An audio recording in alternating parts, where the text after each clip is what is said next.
नमस्कार, मैं अशोक कुमार पांडे। आज का जो इंडियन एक्सप्रेस अखबार है उसके पहले पन्ने पर एक तस्वीर छपी हुई है जिसमें पीयूष गोयल हमारे कॉमर्स मिनिस्टर हैं, सर्जियो गोर है और साथ में अमेरिका से रिप्रेजेंटेटिव आए हुए हैं। और खबर यह है कि भारत और अमेरिका के बीच में ट्रेड डील पर बातचीत फिर से शुरू हो गई है।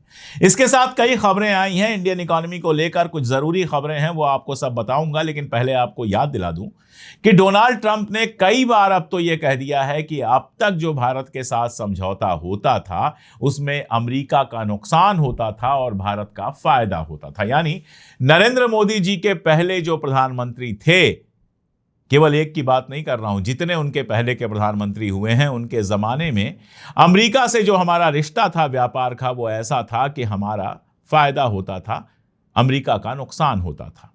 अब जो ये my dear friend Donald Trump वाले नरेंद्र मोदी जी आए हैं, उनके राज में अमेरिका के साथ जो ट्रेड हमारा हो रहा है उसमें भारत को नुकसान हो रहा है और अमेरिका को फायदा हो रहा है। ये बात ट्रंप कई बार कह चुका है।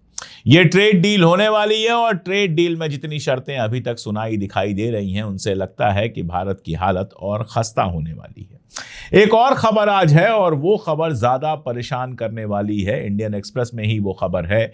वो बताती है कि इस साल जो बारिश अब तक हुई है वो 43% कम है। यानी 100 मिलीमीटर अगर बारिश होनी चाहिए तो सिर्फ 57 मिलीमीटर बारिश हुई है। और इसका असर यह होना है कि खरीफ की जो फसल है उस पर बुरा असर पड़ेगा। और सरकार कह रही है कि बाजरा बोइए, उसमें कम पानी की जरूरत पड़ती है, फर्टिलाइजर की भी जरूरत कम पड़ती है। आप जानते हैं कि फर्टिलाइजर की भी देश के अंदर कमी आई है और फर्टिलाइजर की कीमतें भी बढ़ी हैं। और इन सब के बीच खबर यह आई है कि भारत का जो कोर सेक्टर है उसका जो विकास दर है, उसकी जो ग्रोथ रेट है वो 7 महीनों के सबसे निचले लेवल पर पहुंच गई है, केवल 0.5% पर, जबकि अप्रैल में ये 1.8% थी, यानी कि 1.3% की कमी आई है। और इस कमी का जो सबसे बड़ा कारण बताया जा रहा है वो एनर्जी सेक्टर का बताया जा रहा है। वैसे किसी की भी बात ले लीजिए, किसी भी सेक्टर की बात ले लीजिए, एग्रीकल्चर की किसी की भी बात ले लीजिए, जो डेटा आ रहे हैं और इन डेटा पर भी लोगों को भरोसा नहीं है, लेकिन ये भी बता रहे हैं कि भारत की इकोनॉमी एक बुरे संकट में फंस गई है। एक सवाल मैं लगातार सरकार से कर रहा हूं, पता नहीं क्यों हमारी गोदी मीडिया ये सवाल नहीं पूछ रही है, और वो सवाल ये है कि पेट्रोल, डीजल, गैस सबकी प्राइस आपने बढ़ा दी थी कि ईरान में संकट है। सबकी प्राइस आपने बढ़ा दी, कहा कि इंटरनेशनल मार्केट में प्राइसेस बढ़ गई हैं। अब हालत यह है कि इंटरनेशनल जो ब्रेंट क्रूड ऑयल होता है उसकी प्राइस $80 से भी नीचे आ गई है। अब हालत यह है कि बात यह आ रही है कि ईरान को जो सैंक्शन से छूट मिली है उसके चलते भारत चाबहार पर दोबारा बातचीत शुरू कर रहा है। अब हालत यह है कि आराम से तेल के टैंकर होर्मुज से आ रहे हैं और बड़ा बड़ा बैनर लगा रहा है गोदी मीडिया कि हमारा टैंकर बड़ी शान के साथ आ रहा है। अरे भाई, जब होर्मुज खुल गया तो टैंकर शान के साथ आने ही है। जब उनको कोई रोकने वाला नहीं है तो शान के साथ कहिए, बान के साथ कहिए, आन के साथ कहिए, जैसे चाहें वैसे वो आ सकते हैं। लेकिन वही गोदी मीडिया जो टैंकर शान से आ रहे हैं कहकर मोदी सरकार की दलाली कर रहा है, यह सवाल नहीं पूछ रहा है कि जब टैंकर आराम से आ रहे हैं, जब international price Brent crude oil की घट चुकी है, जब सस्ता तेल आपको मिल रहा है, तो ये जो कीमत बढ़ाई गई थी पेट्रोल, डीजल और बाकी सारी चीजों की, वो कम क्यों नहीं की जा रही है। ₹7.5 के आसपास पेट्रोल डीजल की कीमत बढ़ाई गई, जो हमारा डोमेस्टिक सिलेंडर है उसकी कीमत बढ़ाई गई ₹400-500, और जो कमर्शियल सिलेंडर है उसकी तो 2000 के आसपास बढ़ा दी गई। और कहा गया कि दुनिया में प्रॉब्लम चल रही है, गैस डीजल मिल नहीं रहा है, प्राइस बढ़ गई है, इसलिए कीमत बढ़ा रहे हैं।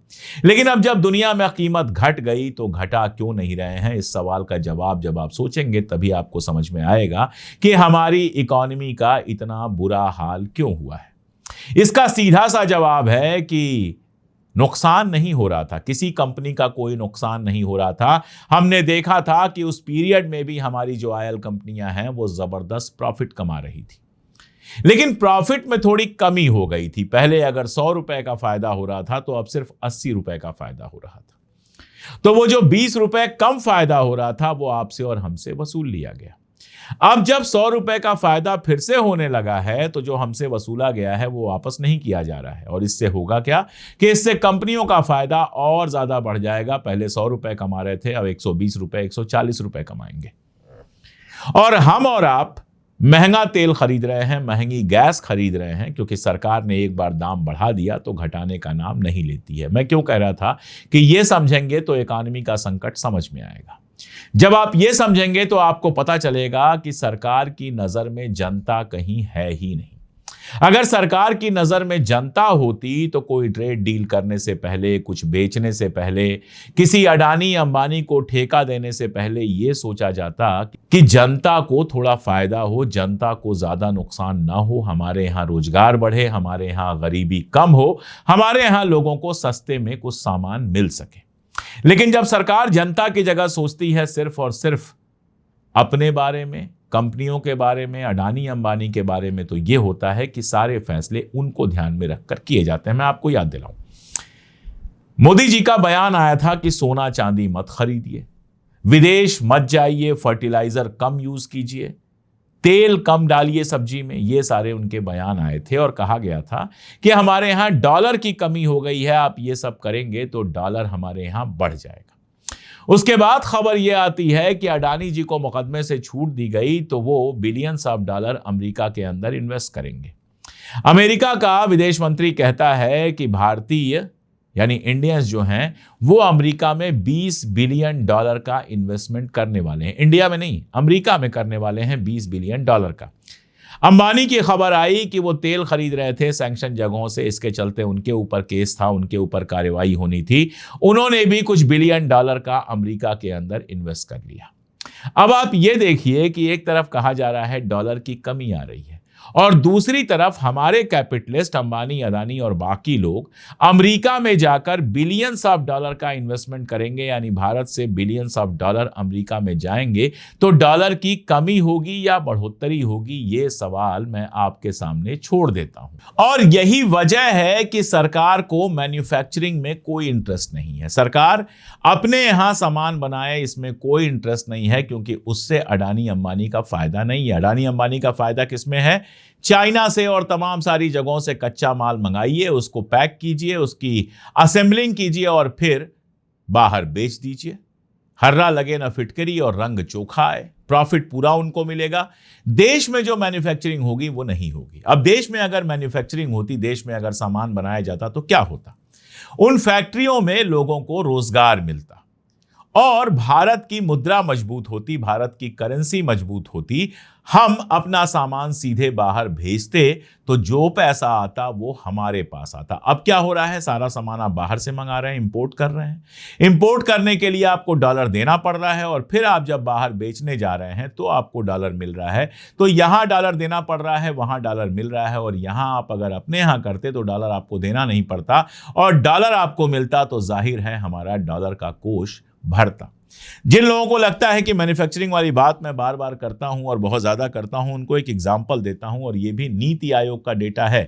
नरेंद्र मोदी ने योजना आयोग का नाम बदल के नीति आयोग कर दिया था, उसी का डेटा है। वो ये बताता है कि दवाएं बनाने के लिए जो कच्चा माल चाहिए, जरूरी जो कच्चा माल चाहिए, 65% वो कच्चा माल चाइना से आता है। यानी 100 रुपए की दवा अगर आप बनाते हैं तो 65 रुपए का कच्चा माल आप खरीदते हैं चाइना से। अब लाहिड़ी साहब जो वाइस चेयरमैन हैं नीति आयोग के, वो ज्ञान दे रहे हैं कि मिडिल ईस्ट संकट से, मिडिल ईस्ट में जो प्रॉब्लम आई उससे ये सीखना चाहिए कि किसी एक देश या किसी एक इलाके पर बहुत ज्यादा डिपेंडेंट नहीं रहना चाहिए। आप 50 दूसरे देशों से मंगवाना शुरू कर दीजिए। एक तो ये आपके पास है और दूसरा ये कितना अच्छा होता कि कई मामलों में आप इंडिपेंडेंट हो जाते, सारी चीजें खुद बनाते, 90% कच्चा माल यहीं से आता, केवल 10% बाहर से मंगाना पड़ता, तो दवाइयां सस्ती भी बन सकती थीं और दवाइयों के लिए हमको इंपोर्ट पर डिपेंडेंट भी नहीं होना पड़ता। इनका कहना है कि हमारे देश में नई रिसर्च को बढ़ावा देने और बिजनेस में बदलने का सिस्टम कमजोर है।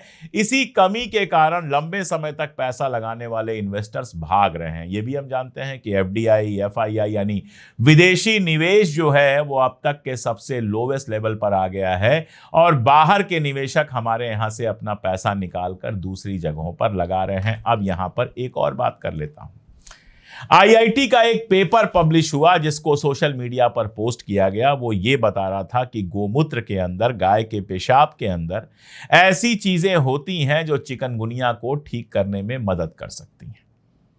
कई सारे जो साइंटिस्ट हैं, डॉक्टर्स हैं, उन्होंने उस रिसर्च को पढ़ा और मजाक उड़ाया, कहा कि बेकार का रिसर्च है ये, इस रिसर्च में कोई दम नहीं है।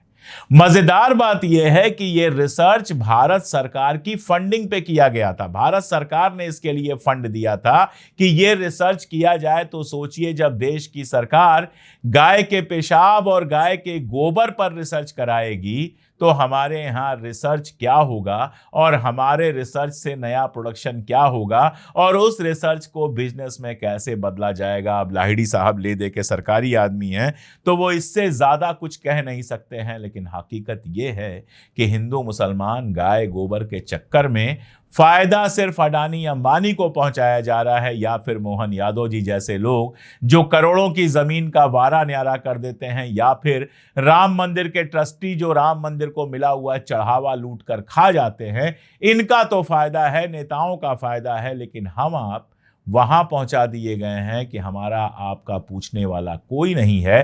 पूरी सरकार कुछ लोगों के लिए काम कर रही है और भारत पूरे दुनिया में लगातार पिछड़ता जा रहा है और किसी को कोई फर्क नहीं पड़ता, क्योंकि सब बिजी हैं हिंदू मुसलमान में। क्या आपको भी हिंदू मुसलमान का मुद्दा इन मुद्दों से ज्यादा बड़ा लगता है? कमेंट में जरूर बताइएगा। आज के लिए इतना ही, बहुत शुक्रिया।